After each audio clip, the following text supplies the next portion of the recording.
Narito kayo dahil nakakain kayo. Narito kayo dahil nakaranas kayo ng pagpapala. Narito kayo dahil naranasan yung tugunin ka ng Panginoon. Pero paano kung hindi ka tugunin ng Panginoon? Narito ka pa kaya? Paano kung hindi ka pakinggan ng Panginoon sa mahabang panahon na dekada ng iyong kahilingan? Narito ka pa kaya? Yan ang tanong ng Panginoon. Nandiyan ka pa kaya? Nakaupo ka pa kaya dyan? Ikaw ba'y nagpupuri pa rin sa Panginoon kung hindi ka tugunin ng ating Panginoon? Tapat ka pa kaya sa Kanya na magpupuri kung hindi ka tutugunin sa lahat ng iyong mga kahilingan? Ang Panginoon, ang gusto niya ay hangarin mo yung mga bagay na spiritual. Hindi yung tinapay lamang na nasisira lang.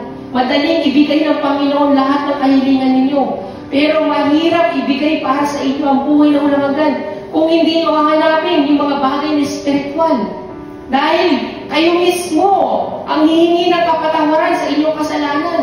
Hindi ang Panginoon mismo ang magsasabi sa inyo, pinapatawad na kita. Hindi ganoon. Ginawa ng Panginoon yun 2,000 years ago. Pinatawad na tayo sa ating mga kasalanan. Pero this time, ibinigay na sa inyo yung dugo ni Kristo. Sabi niya, kainin mo ang aking laman at inumin ang aking dugo. Pero nasa inyo ba ang dugo ni Kristo? Nasa inyo ba ang laman ni Kristo? O ang hinahanap ninyo yung tinapay lang? Para lang masabi ninyo na may tunay na Diyos.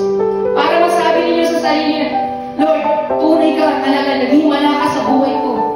Ang sabi ng Panginoon, mapalad. Mapalad ang sino mga